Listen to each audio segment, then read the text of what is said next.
एक बार गौतम बुद्ध और उनके शिष्य एक वन से गुजर रहे होते हैं। बहुत देर वन में चलने के बाद बुद्ध और उनके सभी शिष्य एक विशाल पेड़ के नीचे बैठ जाते हैं। उस पेड़ के नीचे एक अलग सी शांति होती है। सभी लोग उस शांति को अनुभव कर रहे होते हैं। कोई भी एक शब्द नहीं बोलता, चुपचाप उस शांति को अनुभव कर रहे होते हैं। कुछ देर बीतने के बाद गौतम बुद्ध का एक शिष्य उठता है और बुद्ध से पूछता है, बुद्ध, मैं आपसे एक प्रश्न पूछना चाहता हूँ। बुद्ध कहते हैं, पूछो, क्या प्रश्न है तुम्हारा? वह बुद्ध का शिष्य बुद्ध से पूछता है, बुद्ध, मैंने कभी भी आपको दुखी नहीं देखा। आपके चेहरे पर हर समय की अलग ही मुस्कुराहट रहती है, हमें भीतर तक आनंद से भर देती है। आपके चेहरे पर अलग सी चमक है जो हमें दुख से कोसों दूर करती है। पर मैं यह जानना चाहता हूँ कि मेरे भिक्षु बनने से पहले मेरे जीवन में बहुत सारा दुख था, जिसके कारण मैं भिक्षु भी बन गया हूँ। पर मैं अभी तक नहीं जान पाया हूँ कि दुख है क्या। क्या आप मुझे बता सकते हैं कि वास्तव में दुख क्या है? बुद्ध मुस्कुराते हैं और अपने भिक्षु से कहते हैं, दुख एक विचार से ज्यादा कुछ नहीं है। सभी लोग सुनकर चौंकते हैं और बुद्ध से पूछते हैं, परंतु बुद्ध, विचार तो आते हैं और चले जाते हैं, पर दुख एक बार आ जाता है तो जाने का नाम ही नहीं लेता। बुद्ध कहते हैं, मैं तुम्हें एक छोटी सी घटना बताता हूँ। एक नगर में एक धनी शेठ रहता है। उसके पास एक वफादार नौकर होता है। वह शेठ अपने नौकर पर बहुत विश्वास करता है। वह शेठ अपने नौकर कभी भी किसी बात के लिए भी शक नहीं करता, क्योंकि उसका नौकर वास्तव में ही बहुत ईमानदार होता है। एक बार उस शेठ को किसी काम से बाहर जाना पड़ता है। 2-3 दिनों के बाद जब वह शेठ वापस लौटता है तो वह एक कीमती सामान लेकर आता है। वह उस कीमती सामान को अपने कमरे में बड़ा सजाकर रखता है और अपने नौकर से कह देता है, तुम्हें खास तौर पर इस चीज का ध्यान रखना है। ध्यान रहे यह टूटे नहीं, यह मेरा बहुत प्रिय है।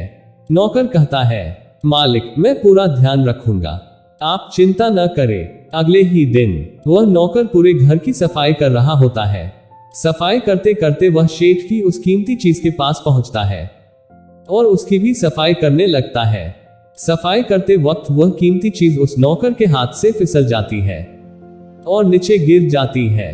शेठ को यह बात पता चलती है और वह नौकर के पास आता है और नौकर को खूब डांटता धमकाता है, पर न तो वह उस नौकर को नौकरी से निकाल सकता है और न ही उसे पिट सकता है, क्योंकि वह उसका बहुत वफादार और पुराना नौकर है।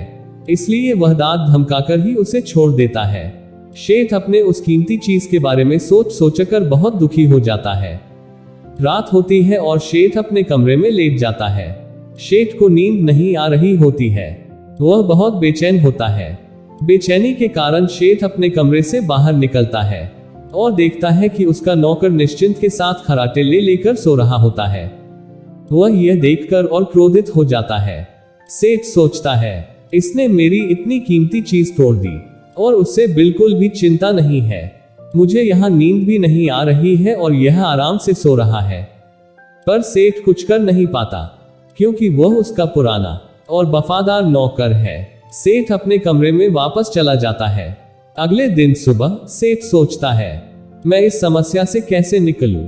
फिर सेठ को एक तरकीब समझ आती है। वह अपने नौकर के पास जाता है और अपने नौकर से कहता है, मुझे बहुत दुख हो रहा है, यह बताते हुए कि वह जो कीमती चीज कल तुमने तोड़ी थी वह मैं तुम्हारे लिए लाया था। मैं चाहता था कि मैं उसे तुम्हें उपहार में दूं, परंतु अब क्या कर सकते हैं, अब तो वे टूट गई है। सेठ की बात सुन नौकर को धक्का लगा।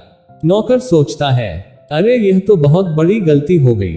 वे इतनी कीमती और महंगी चीज मेरे लिए थी और वे मुझसे ही टूट गई। फिर क्या? उस नौकर के मन में बेचैनी पैदा हो जाती है, दुख पैदा हो जाती है। रात होती है और सेठ आराम से सोता है और वहां नौकर बेचैन रहता है।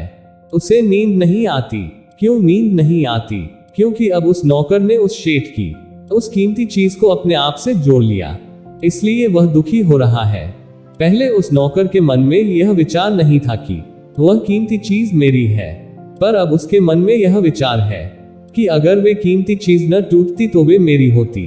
बुद्ध कहते हैं, दुख केवल एक विचार है और यह विचार कैसे उत्पन्न हुआ? अपने आप को किसी चीज से जोड़ने से। हम जिस भी चीज को अपने आप से जोड़ लेते हैं, उसे पकड़ने की कोशिश करते हैं, वह चीज हमें दुख देती है। क्योंकि वास्तविकता तो यही है कि कोई भी चीज हमसे जुड़ नहीं सकती। हर चीज आपके पास है, आपकी है, पर कुछ समय के लिए। कुछ समय के बाद वह आपसे दूर हो जाएगी। उस दूर होने की घटना को स्वीकार करें और आगे बढ़े। इस कहानी को पढ़ने के लिए धन्यवाद।